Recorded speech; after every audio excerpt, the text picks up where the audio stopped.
오늘도 진지하게 사는 남자 진지욱입니다. 저는 요즘 저를 소개할 때 꼭 넣는 한 문장이 있는데요. 그건 바로 일기를 오랫동안 써왔습니다 라는 문장입니다. 일기 쓰기라는 것이 좋은 활동이니까 이왕이면 좀 많은 사람들에게 전파되었으면 하는 바람에서 그렇게 말하고 다닙니다. 그 얘기를 들으면 보통 주변에서 반응이 비슷한데요. 가장 많이 받는 질문이 일기에 도대체 뭘 써야 하나요? 라는 질문입니다. 제가 지난 영상에 일기 쓰기 소재에 대해서 개략적인 개념과 그 구분을 좀 해드렸는데요. 앞으로의 영상들에서는 제가 생각한 것, 제가 경험한 것, 제가 읽은 것들을 토대로 여러분들에게 조금이나마 도움이 될 수 있도록 좋은 일기 쓰기 위한 거리들을 좀 드려보면 어떨까 합니다. 일기에 뭘 써야 할지 아직도 헷갈리고 어려워하는 분들을 위해서 오늘 마련한 주제는 부정적인 것들 속에서 보물찾기입니다.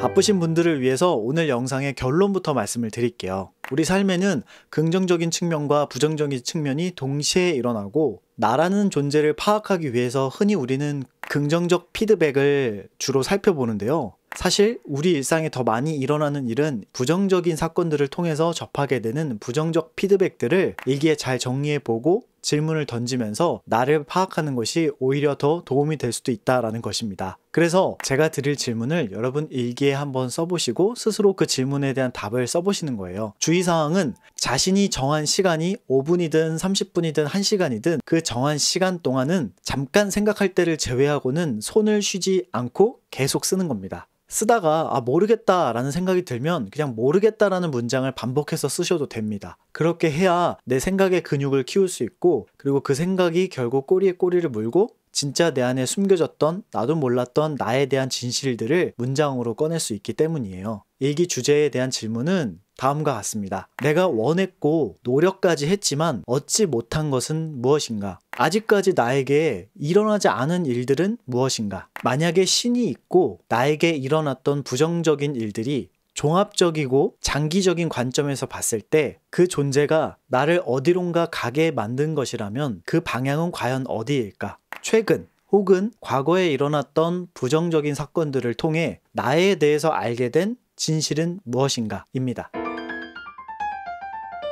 저는 이 세상에서 가장 어려운 걸 꼽으라면 그건 바로 나답게 사는 것이라고 생각합니다. 요즘 우리는 나답게 사는 게 참 쉽지 않습니다. SNS에는 끊임없이 서로가 서로를 비교하게 된 환경에 놓여져 있고 각종 매체들에서는 이런 게 바로 행복한 삶이다 라고 하면서 여러 가지 멋있고 화려한 것들을 보여주죠. 지난 영상에서도 잠깐 얘기를 한 적 있지만 전 한때 자기계발서에 흠뻑 빠져 있었습니다. 너무 빠진 나머지 잘못된 시각으로 저와 세상을 바라봤고 자기계발의 부작용을 한참 겪었죠. 그리고 이제는 성공이나 멋있게 사는 것보다는 나답게 사는 것에 조금 더 비중을 두고 있습니다. 하지만 역시 문제는 나답게라는 게 무엇인지 아직 저도 잘 모른다는 거죠. 그래서 저는 나라는 존재에 대해서 이해하고 싶어졌습니다. 강점 분석이라든지 애니어그램, MBTI는 물론이고 적성검사, 손금, 사주팔자 빼고는 다 해본 것 같아요. 하지만 그것들을 통해서 결국 저는 저 자신을 잘 이해하지 못했습니다. 오히려 제가 누군지 더 헷갈리기 시작했어요. 전 왜 그랬을까요? 지금 돌이켜서 생각해보면 제 안에 긍정적인 모습만 주로 살펴봤기 때문입니다. 내가 잘했던 것, 내가 좋았던 경험, 잘 풀렸던 프로젝트 등의 일화들을 통해서 저를 알아가려고 하다 보니 저라는 사람의 반쪽만 파악한 것이죠. 왜 반쪽일까요? 우리의 삶은 긍정적인 것과 부정적인 것이 동시다발적으로 매우 복잡하고 랜덤하게 일어납니다. 오히려 부정적인 일들이 긍정적인 일들보다 더 자주 많이 일어나죠. 기대했던 시험에 떨어지거나 성과를 내지 못하거나 사랑했던 사람과 갑작스럽게 이별을 겪거나 하는 등 말이죠. 결국 삶은 희비가 뒤엉켜서 서로 복잡하게 돌아가는 형국인데 그런 가운데 나라는 사람을 구성하는 게 긍정적인 면만 있는 건 아닌데 긍정적인 면만 파고들면서 저라는 사람의 반쪽만 봤던 거예요.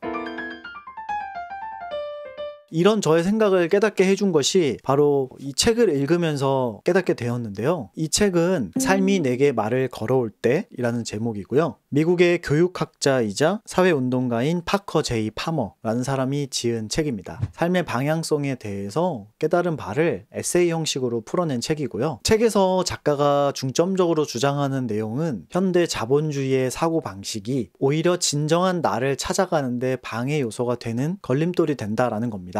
중산층 미국인, 특히 백인 남성들이 대개 그렇듯 나는 노력만 하면 무엇이든 할 수 있고 원하는 것은 무엇이든 될 수 있다고 주장하는 문화에서 성장했다. 이 메시지는 세상도 나도 한계란 없으며 내게 충분한 에너지와 책임이 주어졌다는 뜻이었다. 신이 세상을 그렇게 창조하셨으니 나는 그 프로그램을 따라가기만 하면 됐었다. 당연히 나는 한계에 부딪혔다. 미국인으로서 우리가 당면한 문제는 모든 한계를 한때 인생에 닥친 유감스러운 일로만 간주한다는 점이다. 이런 태도는 한계라는 개념 자체를 거부하는 것이다. 작가 파머는 미국식 개척 정신에 대해서 비판을 하는데요. 그 바탕이 되는 생각은 바로 소명의식입니다. 소명의식이라는 거는 쉽게 말해서 우리 안에 이미 우리에게 주어진 능력과 한계가 있으며 이것들을 발견하고 세상에 내보여서 나와 주변 사람들에게 도움을 주는 가치를 발현하자라는 생각인데요. 이미 우리는 우리에게 정해진 소명들이 있지만 우리의 교육과 환경, 잘못된 가치관들로 인해서 우리는 우리의 소명을 잃어버리고 그리고 우리 안에서 우리 자신에게 계속 외치는 그 목소리들을 외면한 채 살아가고 있기 때문에 불안이나 두려움, 계속된 실패들을 경험을 하게 된다는 것입니다. 소명이란 성취해야 할 어떤 목표가 아니라 주어지는 선물이다. 소명의 발견이란 얻기 힘든 상을 바라고 다투는 것이 아니라 이미 내 안에 가지고 있는 참 자아의 보물을 받아들이는 것이다. 소명은 나 아닌 다른 어떤 존재가 되라고 저쪽 바깥에서 들려오는 목소리에서 나오는 것이 아니다. 소명은 본래 타고난 그 사람이 되어 태어날 때 신이 주신 본연의 자아를 완성하라는 여기 내면에서 들려오는 목소리에서 나온다. 책에서 작가는 자아라는 개념을 두 가지로 구분해서 설명을 하고 있어요. 하나는 우리가 인식하는 나, 즉 에고이고요. 또 하나는 우리가 인식하지 못하지만 물려받은 우리의 참자아입니다. 참자아에 대해서는 종교적으로도 여러 가지 이야기가 있는데요. 힌두교에서는 이걸 아트만이라고 얘기하기도 하고 기독교에선 성령이라고도 얘기하기도 하죠. 이런 깊은 개념은 오늘 다룰 건 아니고 저도 잘 모르고요. 이것에 대해서 좀 궁금하신 분들은 지적인 대화를 위한 넓고 얕은 지식, 제로편을 읽어보시면 좀 도움이 될 것 같습니다. 그래서 조금 더 쉽게 설명을 해보자면 나라는 사람을 정의하는 데 있어서 국적, 성별,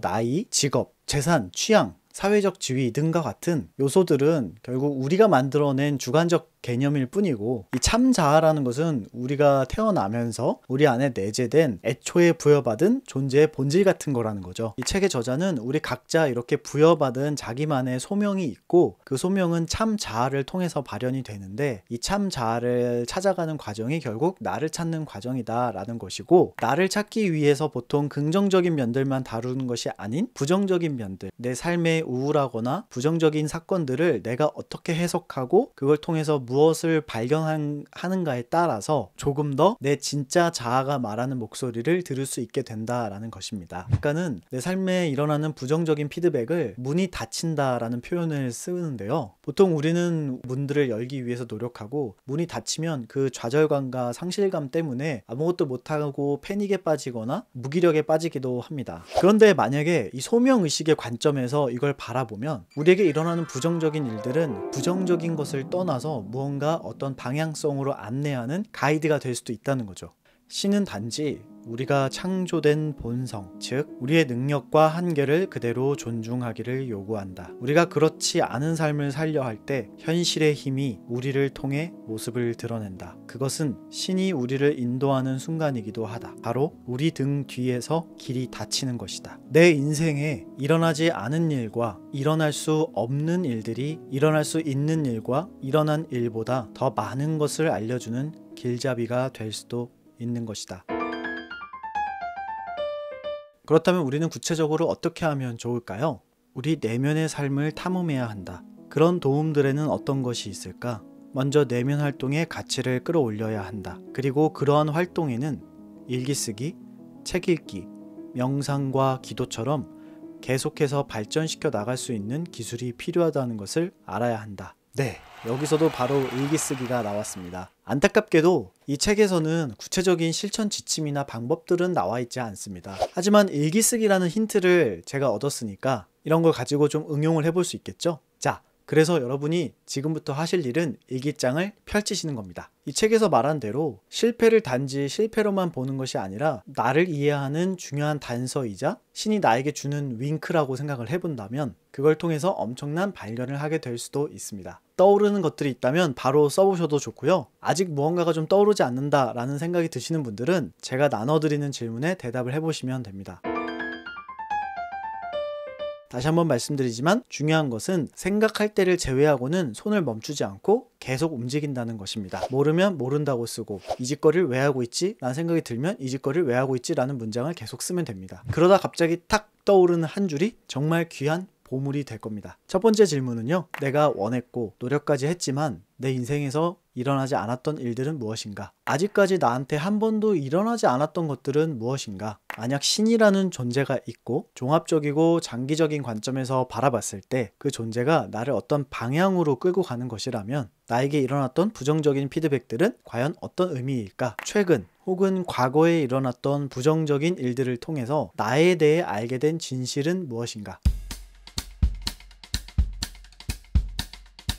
자, 써보니까 어떠신가요? 여러분이 느끼신 것들 중에 저를 포함해서 이 채널을 구독하시는 다른 분들에게도 도움이 될 만한 게 있다면 댓글로 좀 남겨주시면 좋을 것 같고요. 앞서 말씀드렸다시피 우리 삶에는 긍정적인 면과 부정적인 면 혹은 이상한 면, 이해할 수 없는 차원 등 여러 가지가 다 뒤섞여서 복잡하게 돌아가고 있는데 그걸 어떻게 단순하게 한쪽으로만 얘기할 수는 없겠죠. 마찬가지로 오늘 제가 드린 주제도 여러분의 일기를 조금 더 풍부하고 여러분이 여러분 자신을 발견하는 데 더 도움이 되기 위한 하나의 방법일 뿐이지 저와 여러분의 인생 전부를 평가하는 유일한 평가 지표는 아니라는 겁니다. 그러므로 써보시고 좀 맞으시면 조금 더 질문들을 깊게 넣어가면서 해보시고 맞지 않는다면 또 과감히 버리시는 것도 좋은 선택일 것 같습니다. 오늘도 여러분의 소중한 하루와 여러분의 일기 쓰기를 응원합니다. 영상 시청해주셔서 감사합니다.